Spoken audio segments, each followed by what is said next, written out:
Good morning, Big Brother fans. It is Sunday, February 13th. This is take 3. There is too much that has gone on since Friday's CardCast, and I am confusing myself. And we're going to get through this one, like it or not. I may correct myself a couple of different times. Some of you will correct me. As a matter of fact, apparently on Fridays, I think I used voice to text, and it was said live election show, and I also used I don't know the wrong name. I don't care at this point. I'm just, I will tell you who's going to get evicted. I will tell you what's going on, but sometimes I may mess up the storytelling. I apologize. Okay, so for those of you that that don't watch anything and only listen to me, here's your recap since Friday. Let's give you a very minimal recap of what led up to Friday. Misha was head of household. She nominated Carson and Cynthia. Shanna won the power of veto, saved Carson. And so Chris Kirkpatrick went up.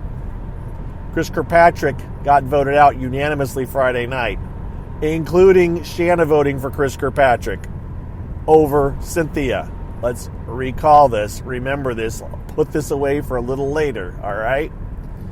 Okay, fast forward. They did the head of household competition, which was the wall. It came down to Carson and Todrick. At the very end, Todrick makes a deal for safety and falls off. Carson is head of household. Carson decides, I'm going to, with Shanna and Cynthia consulting, let's put up Misha, and we'll put up Todd as a pawn. I'll talk to Todd, and because we can't put up Todrick because I made a promise. So talks to Todd Saturday morning. Todd says, yes, I'm okay with this. Everything's in place, right? Then, in my opinion, what is the fatal mistake for this whole plan, or maybe the advantage to those that are affected by it, they... I believe it was Carson, Cynthia, and Shanna all pull in Todrick and say, hey, we want to get rid of Misha. We want you to not play or not try to win the power veto if you get selected. If you do all of these things, we will bring you into our Final Four. We would like you to be in the Final Four with us. I don't even know if Todrick agreed to it or not. Todrick goes back and tells Misha. Todrick is partially apparently upset that they're that Carson is putting extra requirements on this deal or whatever. But look, Todrick, they're just trying to. It is what it is. Todrick and Misha actually managed to turn this, and they decide, or they come up with a scheme. I don't know if it was laid out quite this way, but let's just say that the way things go, they're like, all right, who can we go after? How can we mess up this alliance of of Carson, Shanna, and Cynthia? And Todrick decides to talk to Cynthia, and they tell Cynthia, hey, look, Shanna was working with us before while she was still working with you and Carson. She was also working with us. Chris and Shanna were working on a Final Four with us. So, why are you trusting Shanna? Now, remember, Shanna, the previous night, voted out her partner, Chris Kirkpatrick, over Cynthia. She did not vote for Cynthia. Now, some would say that it didn't matter. It was a lost cause, but still. And Shanna had saved Carson when Misha had nominated him. Right? Yeah. So, oh, no, Shanna didn't change. See, this is where I get, it doesn't matter. Point is, Shanna has done very little to sow distrust with Cynthia, although she did save Carson over her, in that moment. Either way, Cynthia is completely ready to buy all this stuff. She buys into it. She pulls Carson aside. She says, they say they had a deal with Shanna, that she was working on a Final Four with them. Now remember, also, guess who's not in the house anymore to defend himself? Chris Kirkpatrick. This happens every year.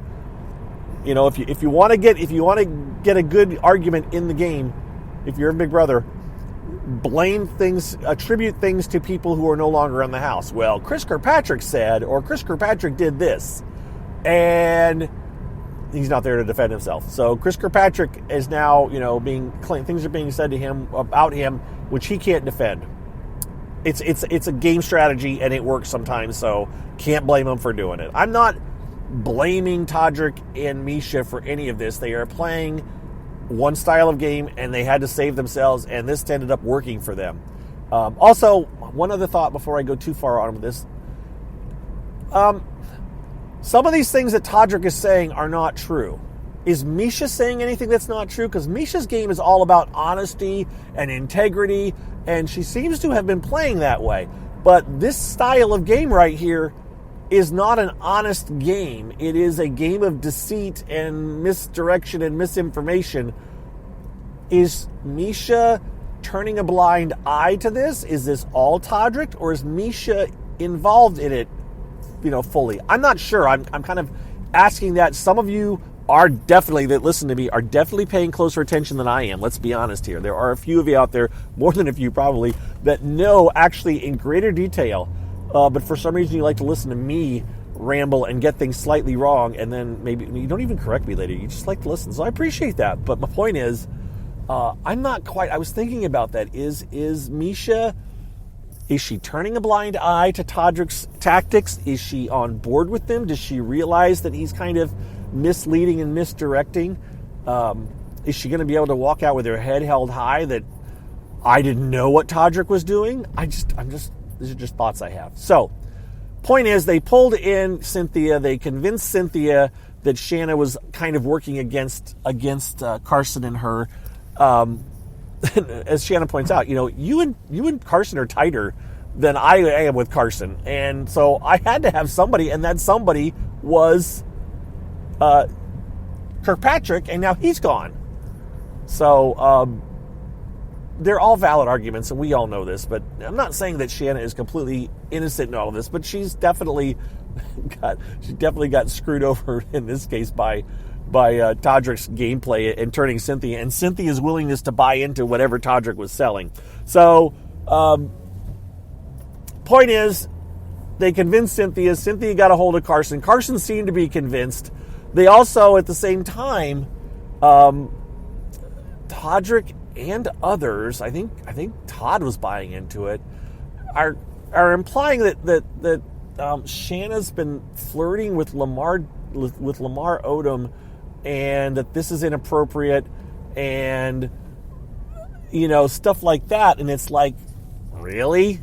This is where we're going. We're going on what she's wearing and how she's dressed, and this is the angle that we're going to go with. And sure enough, it is the angle that they're going to go with, and they have, in some ways, they have gone with it. Specifically, Todrick. Todrick has been all about the term that a lot of people use, and I just don't. It's like, oh, this is cringy.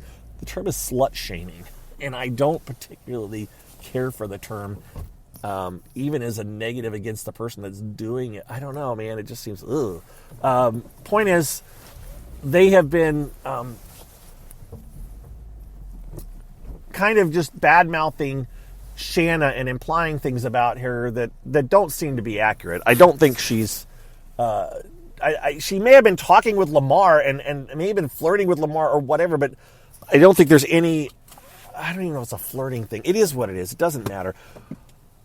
It's just going after someone for the way they're dressing or the way they're carrying on as another tool, as a way to turn people against someone, and that's what they seem to be doing. And again, it may have kind of been working in some ways. So when you throw in Todd. Seem to be kind of jumping on board with this. Lamar may have been jumping on board with this. So there you got the entire house basically finding reasons to go against Shannon. It's kind of like they've got the pitchforks out. They're gonna, get out the pitchforks. We're gonna go chunch to town. And I think Carson may have sensed part of that and go like, you know what? This is not going to go well for me. I'm kind of up against a wall. I better go along with what these folks want to do. That's my opinion, is that he kind of just, I can't, the tide is going this way. I better stay with them, because if I go against them, they'll turn against me. He's never said anything.